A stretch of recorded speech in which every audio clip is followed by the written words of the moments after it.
welcome on in. www.enswellboxingpodcast.com. Enswell Boxing 083 351 5250. You can send your messages. and the new Irish Boxing Podcast. And as always, it's my privilege and pleasure to be in your ears for the next 60 or so minutes. And here's a quick word from my two guests this week. Dylan Larkin is Ireland's #1 boxing fan. Yeah, sure. They all have tough fights, but the one thing that's great to see is all the youngsters coming through. He took time to talk to me this morning ahead of the senior elite finals tonight in the stadium. No, they don't get the recognition they deserve, And there's nothing I can add that Mr. Bufferhead can't say better. The pride of Manchester, the defending champion, Ricky Hitman Hatton. I probably, they should really call me Ricky Hatton because of the relationship. I've got good friends from Ireland. I have done for a number of years. I trained two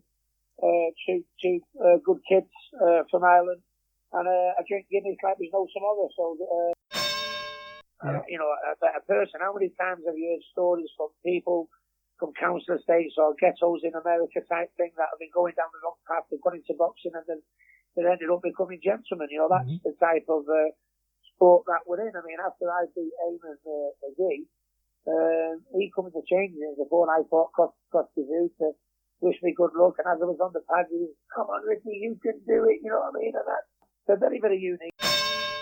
In a week, when the Golden Contract tournament heats up for the super lightweights, we've all the news on that draw. We have the assassin James Tennyson crossing the water to fight in an eliminator for the British title. And in a week of crazy carry on by the WBC, those authors of the franchise title, they have adjusted the clenbuterol levels to make it okay for Mexican boxers. It's very, very clear. It's loud and clear.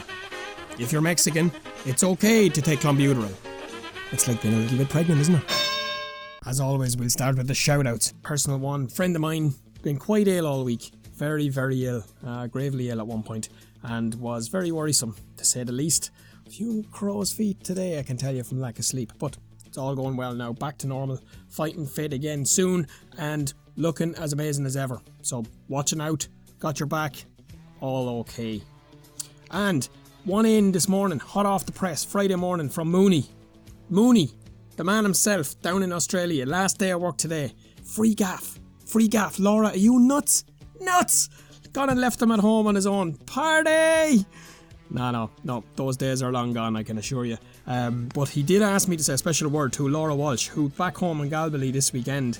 And she's whipping up a storm, lads. She's whipping up a storm. She's only home a few days, and they've only gone and won the goddamn tidy towns. And, not enough of that. No, Laura has to go and freaking sing for President Mary Robinson. So, shout out to you, Laura, well done. Big congrats and big love to you from the man himself on the bottom end of the planet. And Mooney, catch you soon. Have to catch you when you're home. Special word to Carl Lawless. Thanks for all that on Sunday, Carl. Really enjoyed it. Myself and Carl share a fondness for alternative media, shall we say. And we swapped notes on Sunday, backwards and forwards, and learned an awful lot, I have to say. So thanks, Carl, for that. Appreciate it. Hope you'll get up there tomorrow night and enjoy some of the fighting. Bobby Boxwright, Maine, should I say, from Australia, over on a little bit of a trip between London and Belfast. Spent some time with John Breen last week. Thanks for your messages, Bobby. Be in touch with you really soon. William Morehouse, Melissa O'Brien, all team Morehouse. What a week you guys are having. What a week. The Diamond herself, incredible little lady, in her first elite final in the first year she steps up to senior boxing. What a talent. What a talent. And we did tell you here a couple of weeks ago, we've been telling you for a long time, Dana the Diamond Morehouse, on fire. Gareth Fullerton, thank you for your message. Really appreciated that. Love to have the backwards and forwards, of course, always on Facebook. Geraldine Green, thank you as well, Owen Lavin. Really appreciated that, Owen. I have to say now, really did. Meant a lot. And of course, Regan the Rocket as well. I do what I do because I love what you guys do, and I believe ye deserve more support than what you get from the lack of media attention. But we won't go there. We're going to stay positive. My good man, my good friend, Aldo O'Neill in Newbridge. He's my go-to man when I need anything to know about music, Irish traditional music, Irish history, Irish poetry, Irish literature. He is the OG of all of that stuff. And I was able to refer to Aldo during the week. Thank you. Appreciated that. And as soon as this episode is in the can, I shall be doing some homework. You can rest assured. Julie Blaney, I'm reliably informed, Julie, that you are one of our best listeners in here. Really am. And Chris was telling me all about it. So I'm always love to see the messages and the comments and the crack and the shares and the likes. Really appreciate it. And it's without the likes of Julie and all the people that listen and share and spread the love that I couldn't be still doing what I'm doing. And this week is a real... It's been Marmite week. I'm going to tell you about that in a few minutes. So thanks again. If there's anyone I'm forgetting, I'm not forgetting Team Craig McCarthy. I have reached out to him. Craig, be on to you really soon. Appreciate the messages backwards and forwards, and we'll organise that as well. So anyone I haven't mentioned, Ella, thank you for your lovely message during the week again, of course. And to all my lovely friends who I've been in touch with this week, whether it's boxing related or not, I know there's a lot of people having some ups and downs right now, so stick with it, okay? Stick with it. Tough times make tough people. Alright. Around about here I had planned everything recorded in place, done, dusted, ready to rock and roll. And one of my favourite fighters of his generation, and of all generations, has to go and break Twitter last night and has to go and bring social media down. For the first time, Paddy Barnes whipped up a storm on social media. But sadly for this time, it's with a heavy heart, and without exaggerating, it's probably for one of the last times in terms of boxing. This man broke on the scene in 2008, and I remember hearing a story at the time, that whether it's true or not, but I got it from a good source, a very, very good source. At the time, the plan was to hold him for London, and that he was planning for London and they were planning for London, but that he was getting to a point where it was almost hard to hold him back, and coming to the box office and everything else for the Beijing Olympics, and they were going to him, where will we, won't we, and there was I don't know what way the decision was arrived at, but anyway, it was a box office. He ended up going, and of course the rest is history. And from that day till this, he's never failed to polarise people, he's never failed to divide opinion, he's never failed to probably shock some people and probably shall we say upset Snowflake, whatever. But for me, it's been an absolute pleasure. It's been an absolute joy. I've loved every minute of it. I love the cheeky little leprechaun, if you want. I love the divilment. I love the scorpy head. I love the everything, because it's real. It's very, very real. It's raw. It's in your face, and it's what you want. And it's a sad day for Irish boxing.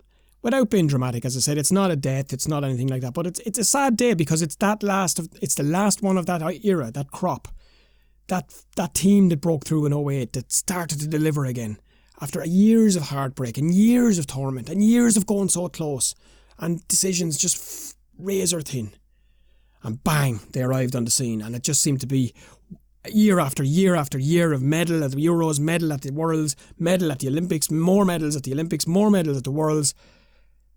And then all of a sudden we're shocked when we don't get a medal somewhere. And that's because people like Paddy Barnes raise the bar all the time, every time. Go online and have a look on YouTube and have a look at the sparring sessions with Paddy Barnes and Katie Taylor. I dare you. And put your crash helmet on while you're having a look at it. A phenomenal session. And then you start to get a little bit of an idea. That's training. For me, my lasting memory of Paddy Barnes in the ring will be, of course, the Olympic final in London, where he got a chance, the semi-final, where he got a chance, of course, up against the big Chinese Zhu Ximing, Chinese superstar emerging at the time, and nobody was getting close to him. And Paddy came out. I'll never forget the tap on the helmet from Billy Welch, as if to say, look, you have to go for this now, or whatever the instructions were. I won't preempt or try to. But by Jesus, did he go for that in that last round. He did everything. He got under his skin, he got under his guard, he got under his head, he got on his chest. He absolutely boxed the shite out of him for the last round. He did everything he could and some. He flung him around the ring. He absolutely spent every ounce of everything that was left in him in that ring. And he drew, and he lost out on a countback by one. By one! The rest, to me, from that day to... And we've seen it. We saw his last fight against Jay Harris. The cards were stacked. The odds were stacked. Did it matter? Fuck no. Not a chance. Out he goes in the last... Gave it everything. Wasn't enough in the end, but didn't make a difference. And to you, Paddy Barnes, from me as an absolute boxing lover, I just want to say thank you. And I know there's millions of Irish fans around the world who have loved everything that you've brought to that vest. Everything. And you brought a little bit of charisma, a little bit of colour, a little bit of cheekiness. So what? If you don't like it, tough. It's real. And that's probably the best thing I can say about Paddy Barnes is he's honest, he's real, and he raised the bar. And he left boxing in this country better than he found it. And for that, Paddy Barnes, I just want to say thank you. Enjoy your retirement, wherever it leads to. Enjoy your beautiful family. You've earned it. Headlines of the week, and I suppose last weekend, Pierce O'Leary and Paddy Donovan moved to 2-0. Incredible display from the two lads. These are two frightening talents. I keep saying that. We'll have the two of them on soon, really, really soon. Pierce was meant to be last week, but I didn't get to it. I was under the feather with man flu and struggling. And Paddy, I will reach out to really soon. I know he's busy right now, but hopefully in the run up to Christmas, we will have the two fellas on. John Joe Nevin delivered in emphatic style last weekend as predicted. Emphatic. A comfortable win, a landslide win. Tired a little bit at the end, but that's to be expected. Technically, slick, skilled, just solid all round. And he's there, guys. He's back. John Joe Nevin is back. The Mullingar Shuffle is on the world stage. And John Joe I'll be chatting to him on Saturday. So he's enjoying a little bit of downtime and a little bit of rest and relaxation, shall we say. Almost a slip of the tongue there. So John Joe will be joining me Saturday, and we will have him on next week just to get his thoughts on how he saw the fight going and where it goes from here. No doubt Jimmy McDonnell won't have him resting for too long. Bex Conley, you're bowled. I just read your post. Jesus, Sheridan. Good one. No, I have to say I can't. I won't. No, I'm not gonna. No, I won't. Just go have a look at the Lady Luck Facebook post this morning. Respect. Shout out to you, Bex. Hope all is well. And Paddy, was chatting to him yesterday. Respect to you guys. Good vibes. Getting in with my first guest. Young man who is constantly, he probably on Facebook more than I am, which is saying something because I've been told lately that I'm on it. That you're always on Facebook. Yep, I know. But it's all working because it's leading to pretty special guests and pretty special. I don't even call them interviews anymore. I don't like calling them interviews because it sounds a little bit presumptuous. So I just like to call them chats. So some phenomenal chats coming up. Will I give you one today? Ricky Hatton's today. Okay, yeah, look, I don't like doing this normally, but as I said to you last week, Lisa McClellan will happen soon. Just waiting on the schedules to align. We'll be chatting very soon with Phil Sutcliffe. Phil Sutcliffe was one of the top Irish coaches, and when the books are done and closed in years to come, he will be there amongst the very greatest of them all as Irish coaches, domestic and professional, amateur, you name it, he's done it. And he's been there with the likes of Paddy Hyland and all those guys. So looking forward to chatting with Phil soon. I was talking to my good friend Toby. Shout out to Toby in Bagua Tattoo and Lasagna Roundabout, of course. Cabaroig, should I say, Roundabout. I was just chatting to him during the week how these things are lining up and how things are ironing out. And I have a story to tell. I'm going to keep it for one of the closer to Christmas episodes. It's a personal story, something that happened to me a few years ago and changed the way I see everything and the way I approach everything and led me to where I'm at with this dream. But whatever way it's working, the guests over the next Toby tells me the universe is working for me, and who am I to doubt? Because when I tell you that the magician Anthony Sims Jr. will be on with me really soon, top US prospect, not necessarily Irish, but I'm sure we can find the granny rule somewhere if we have to. It doesn't make anybody any less welcome here on this podcast. As I said, it's primarily Irish, and everybody generally is, but you could say the same about most population in the world. So be really, really looking forward to speaking to that young man. He has a story and a half to tell. So shout out to the magician. Also going to speak really soon with Heather Hardy. Now here is a phenomenal fighter. A lady who's had to fight for everything. Everything. Not just in the ring, out of the ring. And she's been I've been in contact with her over the last few days to line it up. So that's one to look forward to for any female fighters out there who love looking and listening to her. And for boxing fans, you're going to want to hear this story. She's a really special lady. Also going to speak to soon the Mount Rushmore of boxing. You talk about names like Joe Louis. You talk about names like Joe Fraser. I'm going to say the name Jack Dempsey. What does it mean? It means one of the pioneers of heavyweight boxing. And I'm going to be speaking to Jack's grandson, Joshua, who's based in Mimosa Beach in Florida. I'm going to be speaking with him in the next, I would say, 24 to 48 hours. That's going to be something to listen to. Joshua has fought himself, he's boxed, he's been in the cage, and he's also done bare knuckle boxing. So looking forward to chatting with Joshua really soon. How are these things happening? Can't say, honestly, other than Gary Kett, my man down in Limerick, has lined that one up for me. So shout out to Gary, thank you for that. Appreciate it. And I owe you one or two. But he pranked me during the week. Let me, hold on a minute before I get too thankful. Kett, you little pup. I got driving along during the week, flat to the mat, under pressure, stuck between two tractors, one behind, one in front, going nowhere fast and 20 minutes late. And the phone rings, generally wouldn't touch it, but I'm going 2 mile a fortnight, so happens anyways. Answer the phone, and it's some fella trying to ring me about a horse and trying to tell me, he's telling me he's with a horse and he's going to want us to come on the podcast, and the next thing I hear that dirty, horrible, slithery Limerick laugh in the background, and I knew straight away that's McCormack anyway. And then, of course, I dropped the phone, or the phone went dead, and he texted me, sorry about that, pal. And I thought, you little Anyway, when you're lining up guests like that for me, my friend, well worth it. Former Sheffield and Winkelbank based fighter, trained under Brendan Ingle, and now running his own gym. Also worked with Adam Booth and Andy Lee and such. Richard Towers is going to join me soon as well. I was chatting with Richard to line it up, and very, very much looking forward to that story and his boxing story. Because I know there's been lots of stories told by the fantastic Tris Dixon, who, shout out to Tris, does a quality boxing podcast. Brilliant one this week again with Mickey Ward.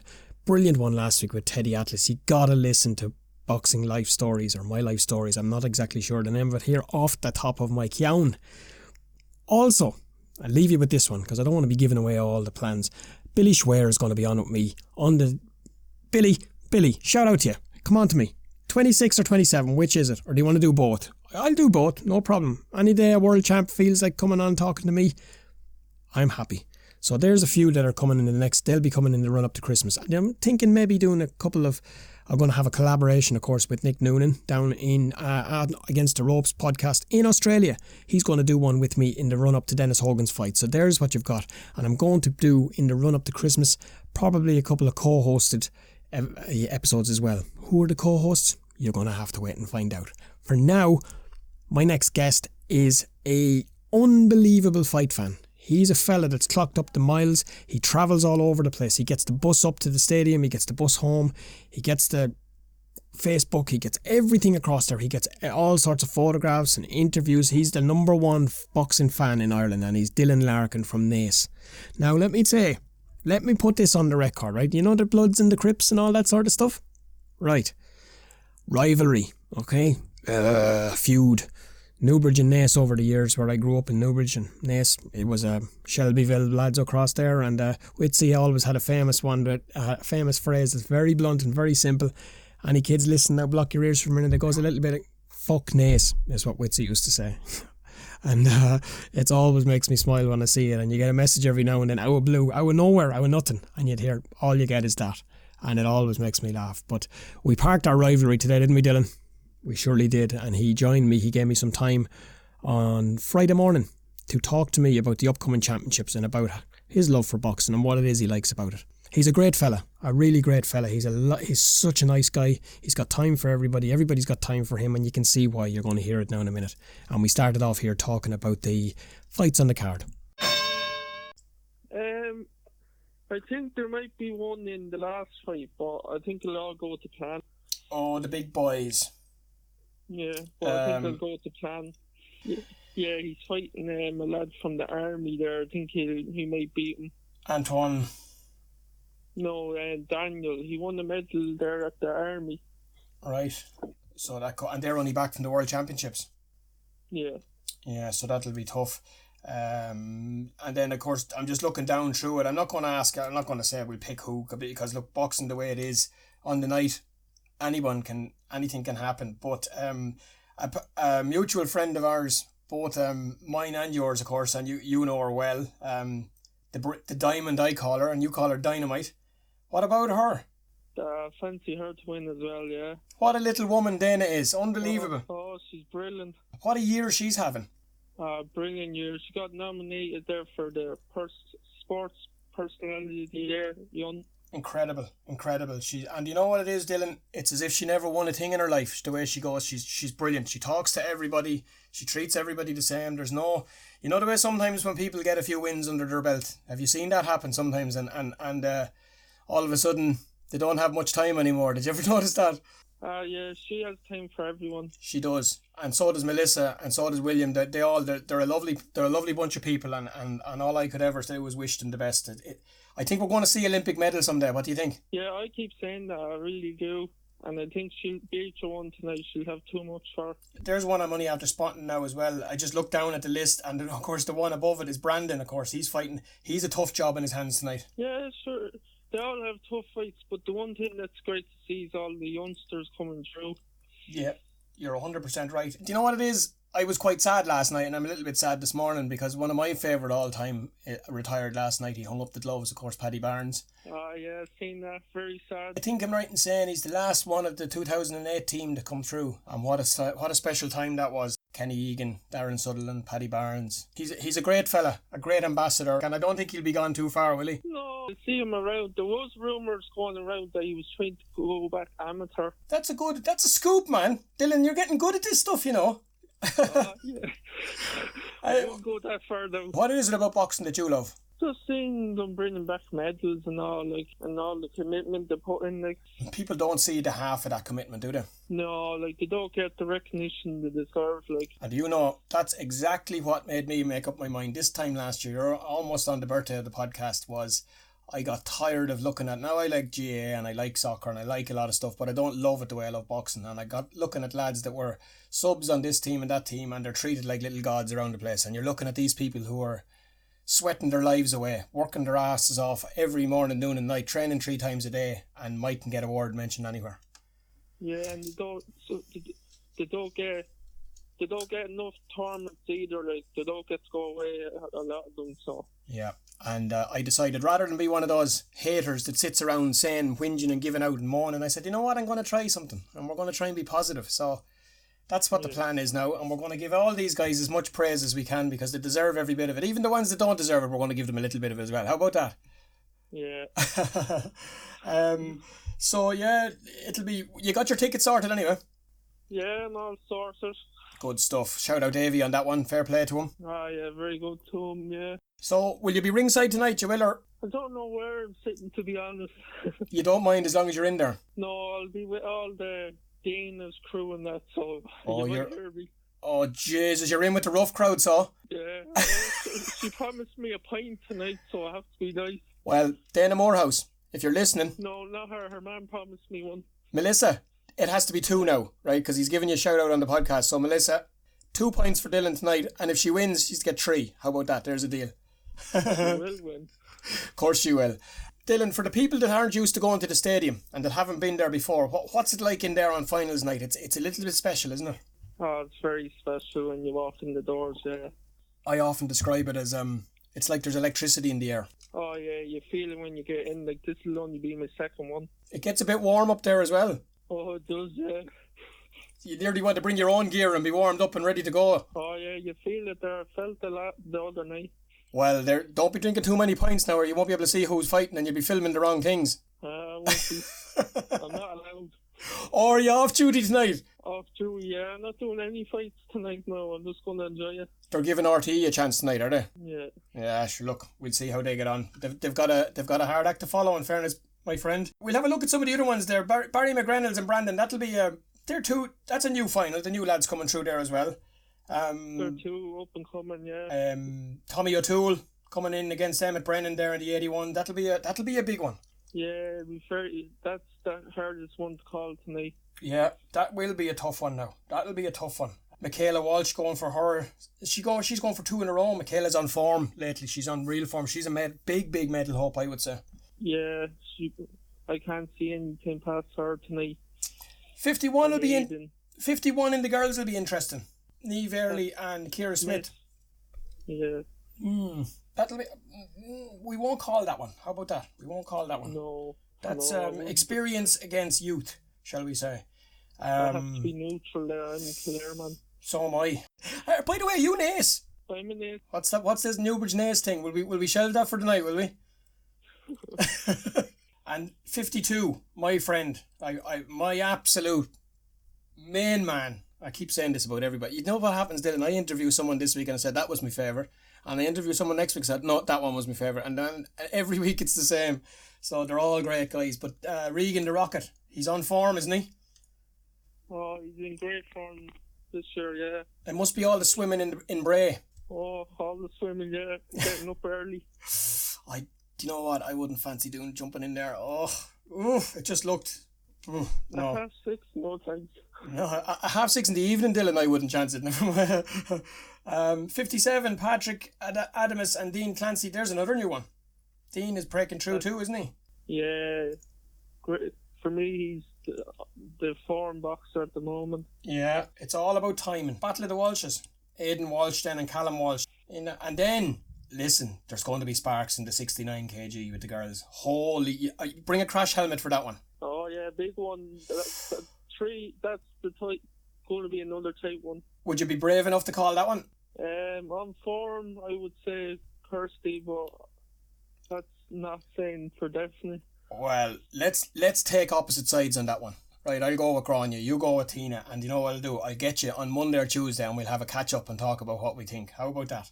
Wayne Kelly is on form too. What a year that man is having. Absolutely busting out he is. Oh, he's another lad in top form. But Mr. Bates was a very tight fight, and a lot of people were saying you should have gotten it, but it was the right decision. Do you know what it is, Dylan? There's an awful lot of people have an awful lot to say about things they know nothing about. Do you ever find that? Yeah, and I was there, and some people weren't there, and they're giving out, and Do you know what the nature of amateur boxing is? Those two people get into the ring and they give it everything they've got for 9 minutes, and they come out and they're spent. Their tank is emptied, and whatever way the result goes, they take it and they get on with it, and they're the ones that hurt. No matter how anybody else thinks they feel or want to tell everybody, the fighters are the most important ones. That's it. No, so that's all that goes up online. 54. This is a tasty little fighter. This Sarah, how do I say it? Hinghat, is it? Yeah, that's it. I think so. Yeah, very emerging talent there. That's a good way of wrapping it up. Zara Breslin as well. I'd be if I'm being honest, I don't know anything about either of them. So it'll be a good one to watch. And then of course the two big men. Creel and Daniel O'Brien. That's the one you were talking about. They really don't take a break at all. I mean, when you listen to Dana, she's been on the go now since the Esker, since before the Esker, since the Euros, really. Yeah, she goes to England there in 2 weeks, so it's all go. And she's been on the go. I spoke to her and Casey back in. Shout out to Casey. Casey's going to be joining me next week. Did you hear that? There's an inside one for you. Oh yeah, I'm very good fond of her. There you go. Well, I'll be talking to her this evening. She's going to be my co-host for an episode I'm doing next week and the week after about women in boxing.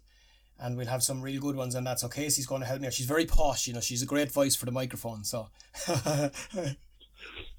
she's very lawdy-daw for someone from Bray, isn't she? Oh, yeah. And don't worry, I just say that to her myself. So I'm not being mean at all, you know. She's a great girl. No. Great girl, and her dad's a tremendous man, an unbelievable champion he was. What a fighter he was. Have you the lifting all organised you have? No, I go up I get the bus up and then get the Lewis, so I'll be going up early, get some tea. Well, there you go. Well, Dylan, and I'll keep messaging you. Yeah, I'll be in touch for the evening because I won't be going live, so... As always, people, I would ask you to help in whatever way possible Tree of Hope. Who are Tree of Hope? Tree of Hope are a little small charity, if you want, who provide a symbol of support to all of us and all of those who are sadly affected or suffered suicide or are living with mental health issues. And we all know somebody. Everybody knows somebody. We all do, sadly. It's an epidemic. It was threatening to get out of control, but thanks to Noreen and like-minded people, they are battling back, and they need help and they need support. And I'm asking anybody to get in touch with Noreen. The show notes at the bottom of every episode that we've produced so far, Tree of Hope. They donate all that's needed for these little symbols. They supply a tree, they supply the stake and the plaque.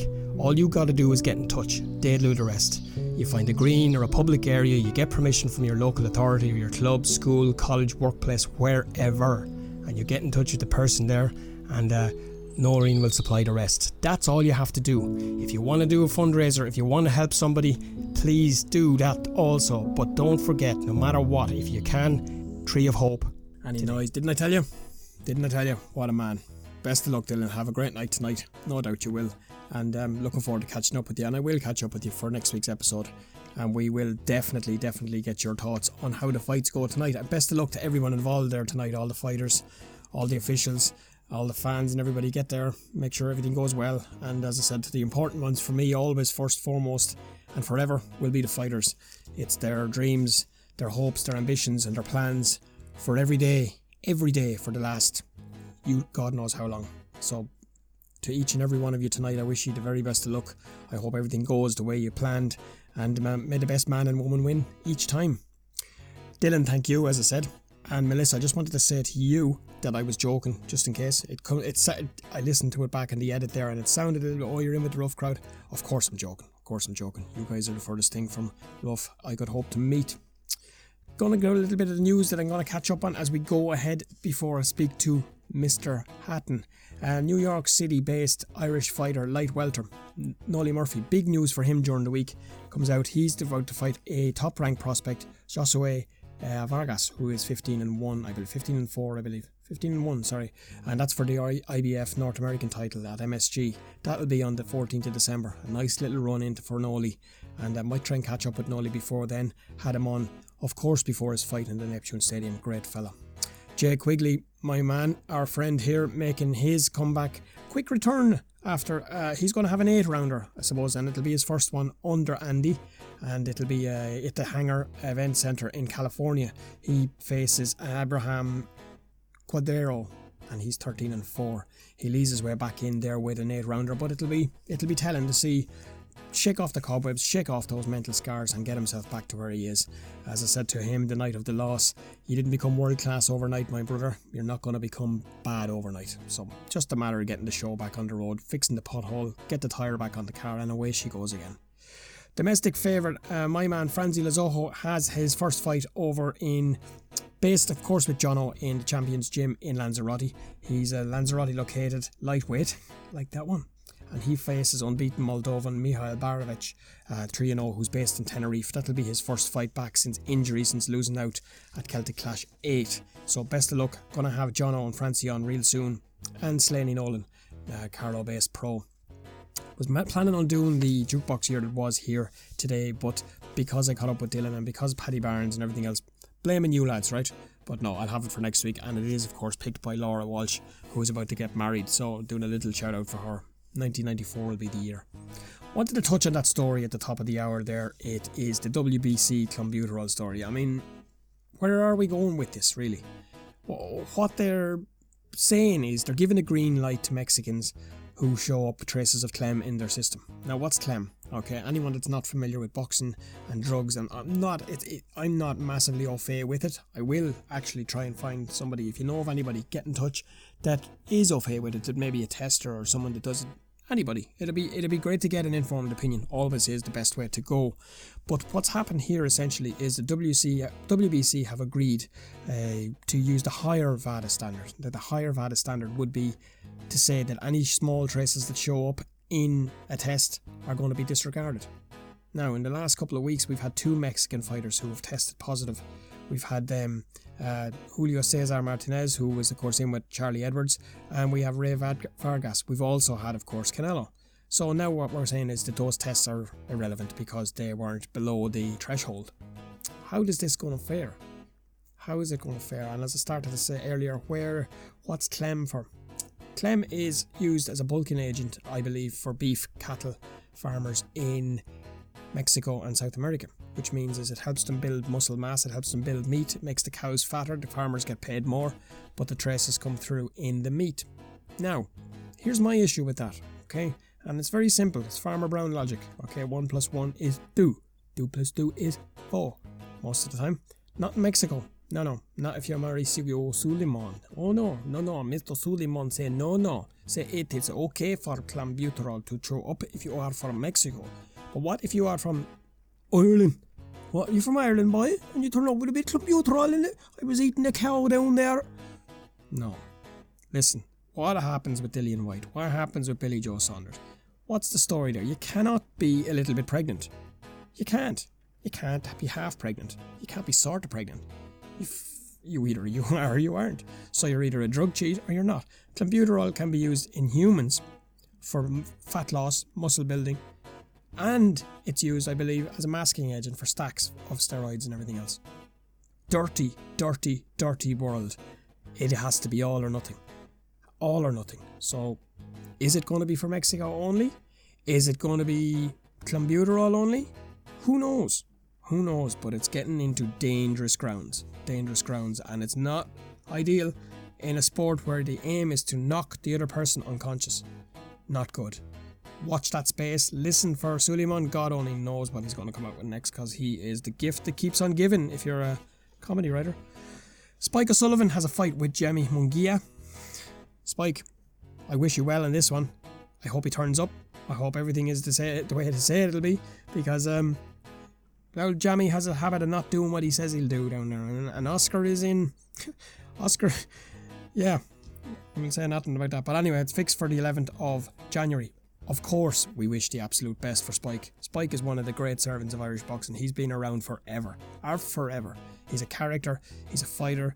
He's a real person, and I wish him well for that. I hope it all goes the way he deserves. And there's no title on the line. I believe it's going to be at middleweight, which means the Jamie lad is moving up. So Spike might be able to just give him a taste of some Irish beef and see what lean Irish unpolluted beef is like. Isn't that right, Spike? By yourself. Matchroom recently announced that Danny Jacobs is going to fight who? Speaking of treats, speaking of drugs, Julio Chavez Jr. Yes, he's back from God knows where he's been. God only knows where he's been. Little Saint whatever island, you wouldn't know. He's still suspended by VADA. Right, so figure this one out. So what does Eddie Hearn famously on the record a few years ago? Ed, you can have this context, no context, in between context, you can have it what way you like, my son. The Bishop of Banterbury stated very clearly years ago, not that long ago, that he would not have anything to do with drugs cheat, with those who cheat intentionally. Right. Is that not the end of the conversation? No. Eddie don't play that way, not when it comes to Chavez. He has now taken the fight to Phoenix, Arizona. And I know from listening to Michael Montero, shout out to Montero Unboxing Podcast, that great, if you want to get some reliable, steady information, reliable, corroborated news from Michael Montero, works for the Ring Magazine, works for a lot of the guys over there, independent, great podcast, great guy as well. And his podcast recently informed me that it's Phoenix, Arizona are kind of loosey-goosey, and there'll be a little bit of testing with some sort of testing 1, 2, but that's what Eddie's done. He's moved it over there where the rules are a little bit less. So tight move, Ed, tight move, my man. Tyrone McKenna is in tonight in the Golden Contract competition. He's in the York Hall, and he's promising a war with Mikey Saki, who he's a Southern Area champion, I believe, in the past. It'll be an interesting fight. Tyrone loves to go to war, and I love watching Tyrone. I prefer if he uses his boxing more often, and wish him the very best for tonight. I hope somewhere along the line, I hope that the fight stays. I hope that the dream fight is himself and OHD, O'Hara Davis. That, I believe, I would love to see as a final. But best of luck to Tyrone for tonight, and best of luck to all the Irish fighters that are in action over the weekend. Sometimes I just don't get to talk about all of them because there's that much going on, and we try to be a little bit different from the usual run-of-the-mill podcast. So if I don't get to mention you this week, I promise you I will next week, and invariably we'll get to speak to everybody at some point in time. For me, this was somebody I had on a list, and I have a list. And no, I'm not going to tell you who's on the list and what positions or anything else, because it's goals, targets, it's dreams.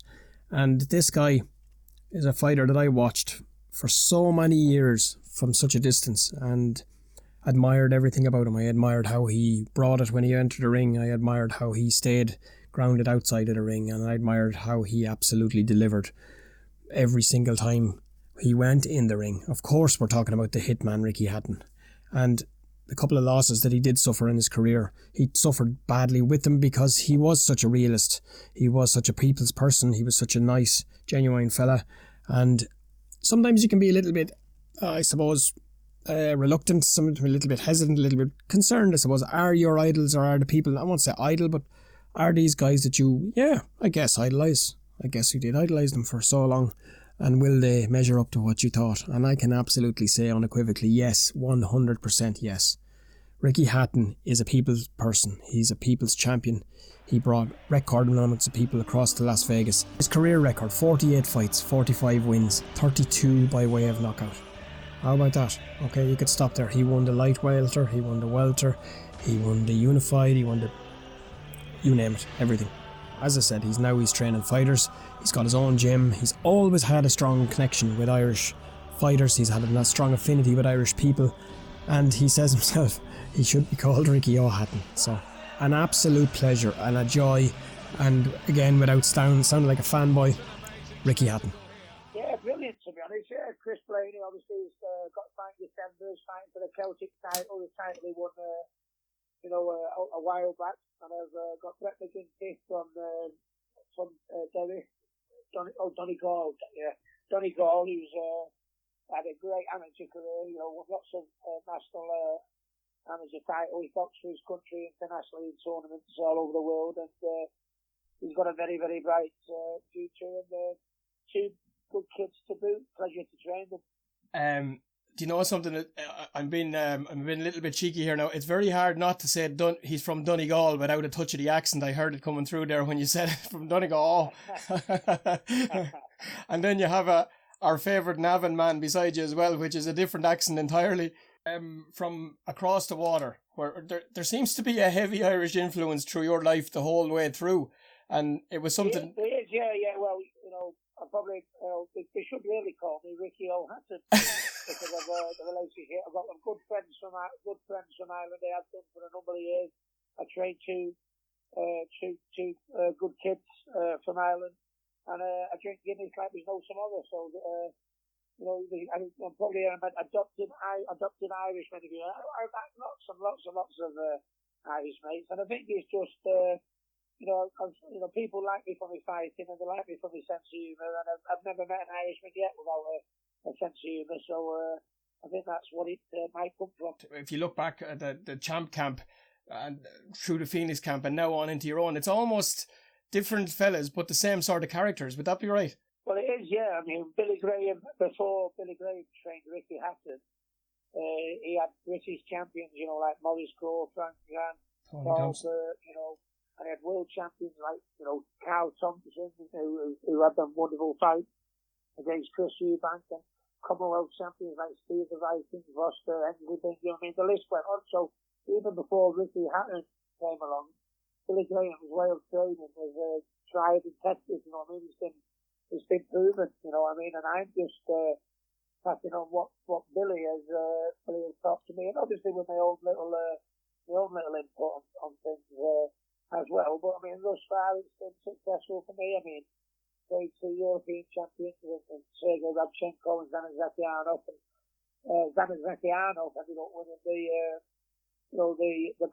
WBA bantamweight super title. You know what I mean? So it's tried and tested what we have. We haven't really got any champions in the gym just at present, but they're all prospects, unbeaten, all coming through, and they're all on the brink of stuff. So it's great. And when I used to be in the Phoenix camp with Gomez and Matthew Macklin and Anthony Parnell and that, when you spend every day of your working life together, you go from the business side of things to the friendship side of things. You know what I mean? It's like it's like another family in many ways, and that's the way it was in the Phoenix camp, and that's the way it is in here now as well. Yeah, absolutely. And if I was to put you at the pin of your collar and to say in a fantasy lineup of your bunch of lads now with Tyson, Nathan, Chris, Tommy, those lads, and then you're looking at there were some real killers in that old Phoenix gym too. Who would your money be on? What, out of all of them? Well, I suppose if you were to try and match them up and put them, I mean, Gomez was another lad that just lit the city up. He lit the... They're all different ways, and they all had their own unique style. I mean, Mike Gomez was never in a dull fight. He was probably one of the best British title fights you'll ever see when he beat Alex Harper for the British title. Yeah. You saw Al Thompson in absolute wars, with Chris Eubank, and people like Anthony Binger, Stephen Viking Foster. They both fought Winky Wright, so that was at another highest level. I think, when you think of, the lads in the gym, Nathan's talented, Chris is talented, we've all got a talented gym of present fighters that are all big enough belts around the waist, just like the lads that I've just mentioned. Yeah. But, so, to be honest, having Tyson Fury share the gym, and train alongside my boys, and he has his own trainer with Ben Davison, but watching him train from a distance, for the giant other man, how big he is, I think it would be hard to look further than Tyson Fury. I mean, some of the stuff he does in the gym, I reach the very, very highest level where sometimes even when I see some of the stuff Tyson does, some big man, my jaw drops sometimes. I think Tyson will have to say credit where credit's due, just pure natural talent. Do you know what as well, Ricky? I can't help notice lately, 3 of the biggest breakout fighters over the last 12 to 18 months have all come that back route, as we say. We've had a lot of Sky prospects, the likes of Fowler, the likes of Cheeseman, who've found it a little bit difficult over the last while. But all of a sudden, we've got Josh Warrington, we've got Josh Taylor, and now we've got Tyson Fury, who came terrestrial TV, didn't have the big... Josh Warrington, Josh Taylor obviously unified the belts. He became the Ring Magazine champion in his last fight. When he picked up the Ring Magazine champion, you can't get higher than that. Tyson Fury, the undisputed lineal champion, you can't get better than that. But I think Josh Warrington, for somebody, was very similar to me. I did have a fair bit of talent, but the majority of my success comes from my dedication, my heart, my training, my fitness, my determination. And if you look at Josh Warrington, you wouldn't say he was the most giftedly blessed of boxers, but, he has heart, and he has his stamina, and he has a good game plan, and he has determination, and that's why nobody gave him a chance against Selby, but he beat Lee Selby, and then he went on and beat Cal Frampton in an absolute barnstormer of a fight, and then he knocked the Prentice kid out in his last fight. Nobody at the minute is on better form or looking better than Josh Warrington, and it makes me feel I'm very, very proud of Josh. I was with him last night actually at the Liam Gallagher concert. He's an absolute great kid, but I mean, it's like, it shows you, you might not, you don't have to be the talented one, but if you put your heart in it, you put your heart and soul into it, dedicate, listen to your coaches, it's unbelievable what you can achieve. It is, and that's exactly where I was going with it. And I know there's a big connection there because Billy works a bit with Sean. I've had Sean on here with me before, and what a character Sean is! He's just a great man. It brings nicely into the ABAs, which would be the equivalent of our elite seniors here. And the guys you have there now. Chris, of course, was an elite champion in his own right. Brett went close. It's not always about delivering at the elites or the ABAs, is it? It's more. Would it be more? The fundamentals would be more important. To be honest with you, I think, if you, when you went professional years ago, if you won the ABAs or, you got a massive contracts, you got a signing on fee, you know what I mean? And, but those days are pretty much gone now. Just because you have a good amateur career and loads of amateur titles, doesn't necessarily mean you're going to be a good pro. I think it's very important and essential to have some sort of amateur background, to set you in the right direction. But I think half the time, I mean, if you come from a good gym, a good amateur gym, and you know what I mean, and they match you carefully and get you the right sparring in your training camp, it doesn't matter how many titles you've got behind you. To be honest with you, I think that's more than ever now. I mean, as a professional now, so many people have come out of the white collar scene and gone into professional games and done really, really well. So I think just because you have it does help if you could have a good amateur pedigree, but I don't think it's essential these days. I mean, you don't need normally if you had a good amateur pedigree, you get a massive contract and a signing on fee, but those days are gone now. So I think the main thing is if you come from a good stable, I think that's half a chance. You know what I mean?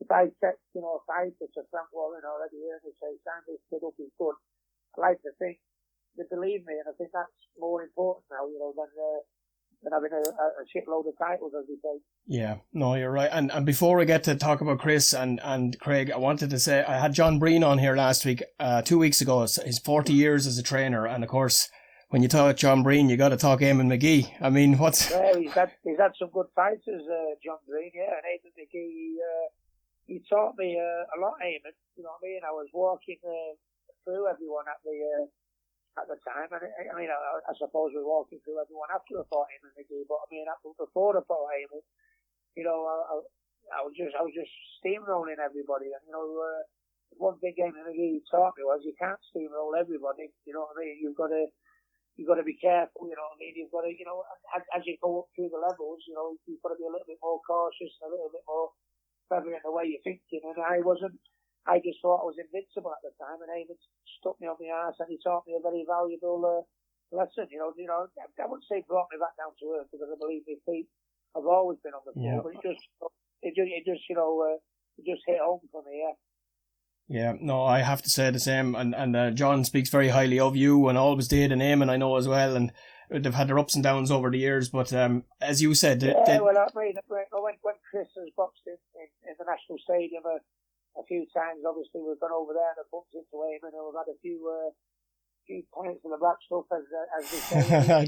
just a few. That's the way boxing is, because at the time of fighting Eamon, I hated it with an absolute passion. What I mean? I've never dreamt in a million years I'd be going for a pint with Eamon McGee. You know what I mean? How I thought of him at the time. But that just shows you the respect that you have once you shared the ring, and you've battled each other. There's a respect there, and Eamon McGee wouldn't have been on the Christmas card list a few years ago, but he is now. It's good to talk about him, to talk to him about old times. Yeah. And it's something, Ricky, that really, for such a tough, brutal, unforgiving business, you really see the true boxing family when things go wrong. Like, we've had a rough year this year from, it's been highlighted enough, and I really, like, media as well, there seems so hell-bent, I know, over here on highlighting the ill side of it rather than the amount of good that it does for people in everyday life. You look at boxing. I mean, it's like whether you have one fight or 101 fights. I think if you go in and have a short stint of boxing, whether you've had how many fights you have, or if you just do a little bit of training, you come out of it, a better person. How many times have you heard stories from people from council estates or ghettos in America type thing that have been going down the wrong path, they've gone into boxing, and then they ended up becoming gentlemen? That's the type of sport that we're in. I mean, after I beat Eamon McGee, he come to change it before I fought Costa to wish me good luck, and as I was on the pad, he was, "Come on, Ricky, you can do it." You know what I mean? And that's a very, very unique sport. And I do a lot with mental health, and I tell anyone with mental health, when you get too down, come to the gym and hit the punch bag. And to be honest with you, you come in the gym, hit the punch bag, lay off a little steam, lay off a bit of steam, you feel 10 feet tall, don't you? After you've done it, and makes you feel better. So there's a lot of positives to come out of boxing, not just the obvious one that sometimes boxing gets laboured with. Yeah, and no, absolutely. And as I said, when the worst of the worst happen, and we've had a few of them this year, you see the boxing family come close together, and whether it's across America or wherever it is, they unite together, and you see the real true family. Just to get on, I suppose, to talk about Chris and Craig, it's all your fighters, I think I'm safe in saying, they're all starting to come to the boil now around a nice time. They're all around 10, maybe between 10 and 15 fights, starting to move into those big fights. Was that always the plan? Was it to move them along at the same? Yeah, it is. I mean, to be honest with you, I think that I try and match my opponents, my boxers, really, really well. I think I move all in class and the rounds at the right stage. Me, Frank Warren, I learned from the best in many respects. I worked with Frank Warren and Golden Boy and Frank Maloney at the time, and so I like to think I know what I'm doing. You know what I mean? And I'm a firm believer of once you need a little bit of a test as well. To be honest with you, I mean, there's so many fighters that I see spend too long at the same level, fighting the same run-of-the-mill, journeyman type, if you like. And then if they stay there too long, the minute you do step them up, it's a shock to the system. I think it's very, very important that you get them the right fight, but they don't stay at the same level too long because you plateau a little bit. So I think whenever they need a test, they get the test. And if they don't come through that test, it's not the be-all and end-all, and it's not the end of your career. Sometimes, in boxing, it's not where you start, it's where you finish. Yeah. And as long as you can learn from fights, fighters like Anthony Crolla, who lost the 6th rounder, lost his title fight, come back and won a world title. You know what I mean? And fought Lomachenko. I mean, my brother Matthew, he lost the 6th rounder. He got disqualified in an 8th rounder. He ended up winning the world title. He stayed at it. Ended up winning the world title, European title, went the distance with Canelo. So as long as it's the right fight at the right time, even though he might end up in a defeat, he might smart a little bit at the time, but it still doesn't mean that that's the end of your career. No, absolutely not. It is. It's about where you finish. And again, another good friend of mine that I've got through the podcast is Kieran Farrell, who's doing amazing things in Manchester there with his own people's gym. He's very much a people's champion. And now they have their own journey with Nate himself. So it just proves it's the bigger picture that counts. Yeah, Kieran's a good kid. I mean, he come back from that terrible, he had a fight. It's a shame really because, he fought Anthony Crolla and he only lost by an hour's margin, and it was a real nip-and-tuck fight when you see what Anthony Crolla went on to do, and then Kieran obviously tragically had his accident. It just shows you need a little bit of luck in this game as well, don't you? But Kieran's not stoked about it, has he? He's got himself better, scrubbed himself down, and he's in the gym every day with the kids, with the youngsters. He's in the gym with these young professionals. He's putting shows on. He's putting high quality shows on locally. And Kieran Farrell deserves everything. Everything he deserves, to be honest with you. We'd all like a contract with Sky Sports, wouldn't we? And BT, but we sometimes we're not all that lucky. But it still works, and Kieran's shown that. Yeah, absolutely. I chatted with Paddy Fitzpatrick a couple of weeks ago, and he said the same, about it's those smaller promoters, shall we call them, for want of a better name, around the likes of Swindon, Manchester, Bolton, that are so crucial to the big shows. I mean, if they're not there, the big shows don't happen, because everything feeds into the one. So what you guys are doing and what they're all doing, it's the bigger picture that counts at the end of the day for the fighters. Yeah, absolutely.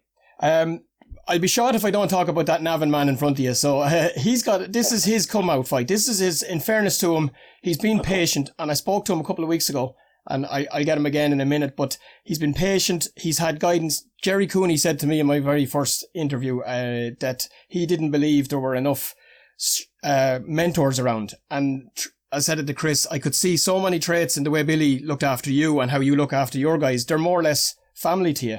So it's been absolutely. I think the whole thing about being a good coach. Well, I'm assuming I'm a good coach. But I think the only thing about being a good coach is, like I said earlier, you spend every day you're working with these kids, and you get close to them, and as you get close to them, it's not you take an interest in them. What they do, not just in the gym, what they do out of the gym.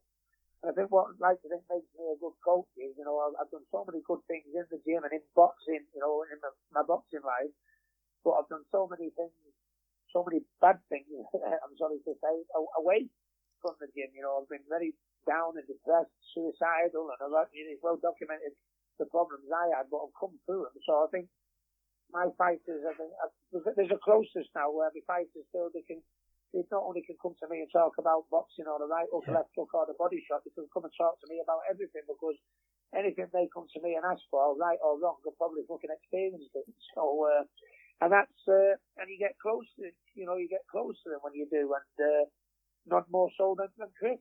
Yeah, no, absolutely. And I said that he'll back that. I said it to him a couple of weeks ago that no matter what the scenario, whether it's family problems, whether it's in and out of the ring, whether it's everything, and I just wrote here on the sheet, real world stuff, which is probably the biggest picture you could ever, if you can keep it real in and out of the ring, well then you're never going to be a million miles away. And it's... Well, absolutely. I mean, people like me boxing because I think they like my style. I was obviously very exciting, but I think they like me because I was one of the boys. There was no airs and graces. Yeah. I like to think, a bit of a comedian and everything like that. And And that's the way I was brought up by my parents. That's the way the friends that have surrounded me by, you know what I mean? None of my friends would let me get above my station. If I ever got above my station, I'd get told by my mates, you know, and it's the same in the gym. We train hard. Nobody trained hard in the Phoenix camp more than us.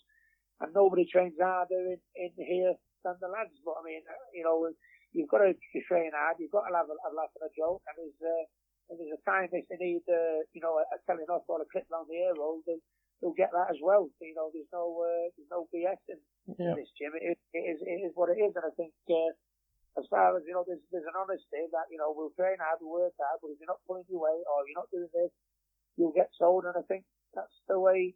I mean, that's just the way that's in the manual for me in this gym. Absolutely, and it's kind of continuing on the rich train, as I said, in the vein that you've come from, and it works, and it's proven to work, and it's just a matter of continuing it on as well and adapting it then for each fighter. And it's a credit to you. I'm excited now for Chris. I'm excited for it's unusual to have a big Irish domestic fight in Manchester, but really and truly, it's a home away from home, isn't it?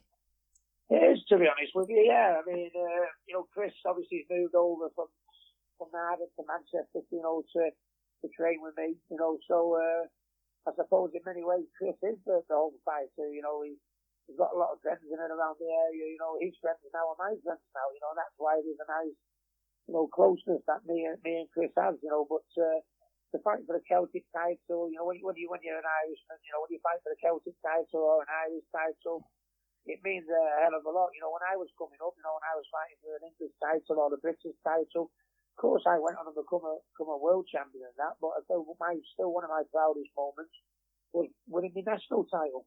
Yeah. And, you know, that's obviously what it means to Chris and what it means to his opponent. So it doesn't matter whether it's in Manchester or not, you know, there'll still be a lot of Irish pride on the table there. And it's, you know, I'm looking really forward to it. It's great to be associated with it. Yeah, no, it's tremendous. And there's so many good Irish fighters coming out at the moment. It's breakneck speed.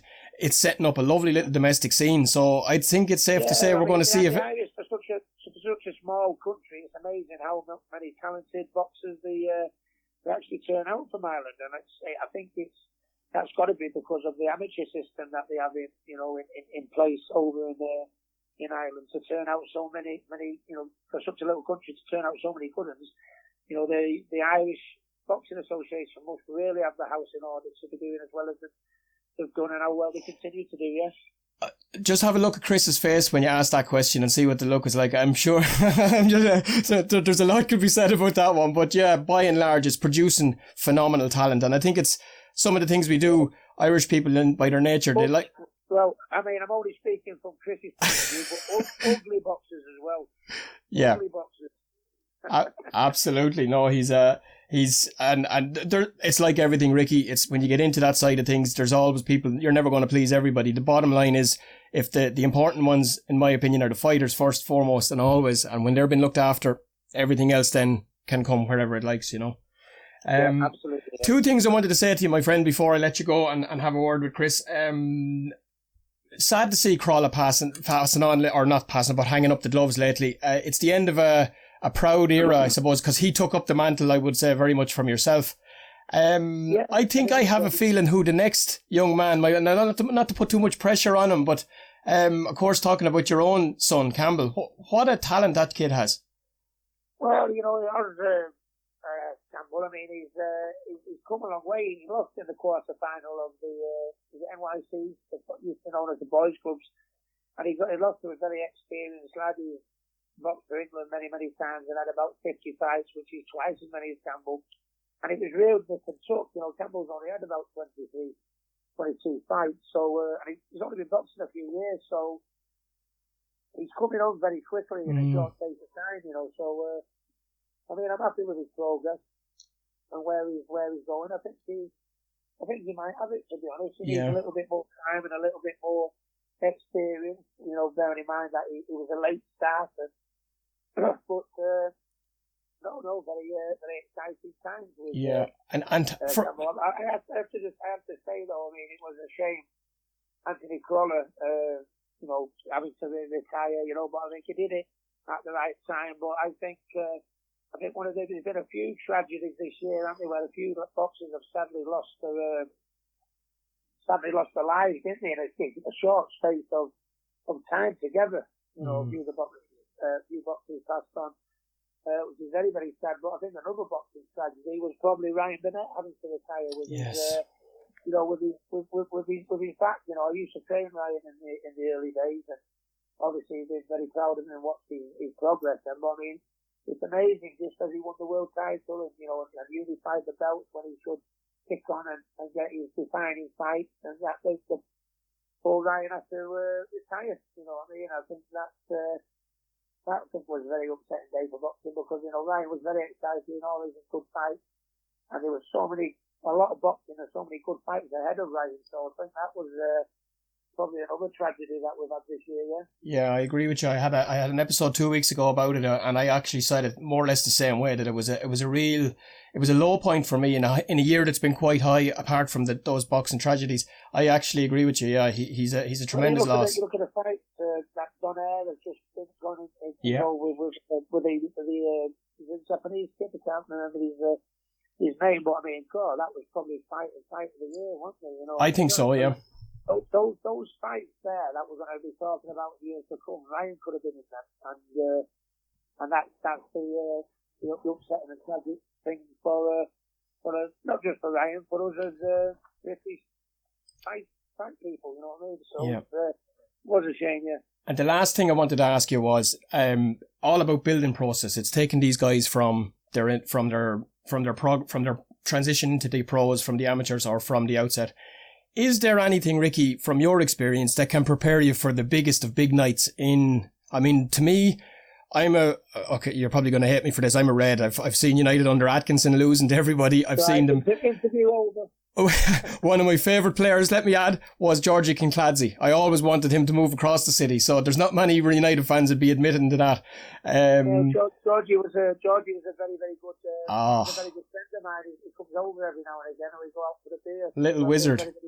He was the best player I ever saw live. I mean, until the present team, at the time, he was a superstar in my eyes. But I think, I've been preparing for the advice I can give for anyone preparing for the big nights or big crowds or big title fights. I think it's, got to be a gradual thing. You've got to do it in stages, and as you go through it. Well, I think the main thing is just having, confidence in yourself and self-belief. You know what I mean? And you've got to reach for the stars in boxing. You know what I mean? There's no point in going boxing and say, well, I hope I win some sort of belt. No, you've got to reach for the stars. If you reach for the stars, even if you fall short, you've got to get somewhere near, haven't you? And I think that if you're not in boxing and you don't have that attitude, and you don't want to box in front of the big crowd, you know what I mean, then you're in the wrong game. I think once you do get up there, I think it's just having belief and confidence in your ability, hold it together, and ultimately that's what you went in boxing for. So not crumble under the pressure, yeah. And dare to be great. Ricky, you're an absolute gentleman. It's been a pleasure. Absolutely, no problem. And to round it out nicely, I spoke with one of the fighters who will be in the ring for that Celtic title clash, Chris Blaney. Now I know how you felt that first day in the ring. I suppose getting down to the important stuff, and he's very clever, is Ricky. He's very. I tried to draw him a little bit on the domestic. He seems he's happy to leave that side of it to you. Yeah, well, that's what he does. He knows what he's talking about, and he told me everything I have to do. So we have a plan, and we'll just have to stick to it. And chatted to you a couple of weeks ago, and there was a lot of uncertainty. We were kind of in between. It was betwixt and between, and you hoped there'd be something between this side of Christmas. You were in fairness to you, you were quietly confident at the time. You couldn't say much, but how does it feel now? This I would say, it's safe to say, this is your coming out fight. This is the one where Chris Blaney gets to step up big time, isn't it? Yeah, I know Ricky and the team have been working hard to get me a title fight. We were hoping for the Irish title, but look, the Celtic title was there, so we jumped on that, and Steve Woods was good enough to put me on his show. Ricky and Steve working together, so all I can do now is just go and win that title for them now and make sure all the hard work of getting the fight has been worth it. It's funny, you know, as I was driving back, I was trying to do a little bit, because I had a good bit done, but I would know a lot of it. When you think of the Irish connection, I get now, when you said tongue-in-cheek last week that he thinks he's half Irish, but when you look at the connection from the Champ Camp to the Phoenix to what you've got now, and even some of the big characters, there's so many similarities, isn't there? Yeah, like, as Ricky says, he loves the Irish, he always does. I think that's one of the reasons he signed me, just so he can go back and have a few pints of Guinness.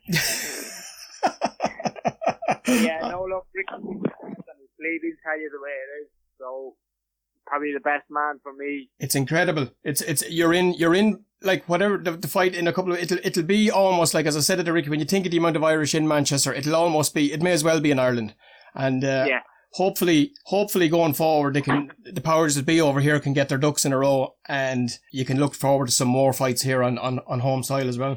Well, yeah, I've heard a few rumours that next year it's coming back. So look, let's hope we can, and hopefully I win this title now in December, and maybe a big one, Irish title over in Dublin would be nice. Hopefully on TV. Yep, absolutely. And what do you know about Craig himself, Chris? I've read it quite a bit now. Do you know each other? Would you have done any dealings with each other over the years? Yeah, we know each other well. Good friends with each other. You know, I've been on a few trips with him as we were amateurs. We started them last year. We done a round robin myself, Craig and Joe Bigford. So you know, we know each other, and I think he's stepping in too early. You know, he hasn't tested himself yet. But look, this could be his first test, and he could prove me wrong, and I hope he doesn't. But I'm ready. I'm ready for the best Craig McCarthy there is. And I just hope he's ready for me. It's good to see people that have done it the hard way and worked hard, and not just tried to jump in at any opportunity, if you know what I mean. Yeah, look, I've had this title before. It's not that I don't want it. It's just I prefer the Irish. Yeah. You know, the Irish isn't there, but trust me, I've put everything into this camp, and I'm ready. I'm ready for the 7th of December, and then hopefully ready for the Irish title. When the Irish title, and look, WBO titles are there. Look, do the same that Luke Keeler done. He won the Celtic, he won the Irish, and then went on to the WBO. So there is like platforms there for boxers like myself, Craig. So I know that, and that's why I put everything into this camp, and I'm feeling the best I ever have. You know, yeah. I'm confident. I'm very confident, and let's just hope I turn up on the day, and Craig turns up on the day, and may the best man win. Right. And there you go. Just a little outtake there of a sample of what the crowds used to be like, and I was privileged enough to be at a Fight One weekend when Ricky was almost at the end of the glittering career, and what a career it was too. It was a real thrill for me, I have to say. A fighter that I've admired, as I said, in and out of the ring, and I want to thank Chris for making that one possible, and for Ricky for making the time. That's it from me. I want to thank you for patience. It took a little bit longer this week because of the nature of the late interview with the finals. Had to get Dylan online as well, and everything else. I do have some information here. Fran from Setanta Boxing Club in Newbridge sent it on to me. It's a breakdown of the grants that are given out to the clubs around the country, and I'm going to hold on it for this time being because I want to make proper time for it. So Fran, not forgetting it, I have it here. It'll be first up in next week's episode, as well Duke Boxing 1994. Thank you a million for your time. www.enswellboxing.com. Send your details as always through social media.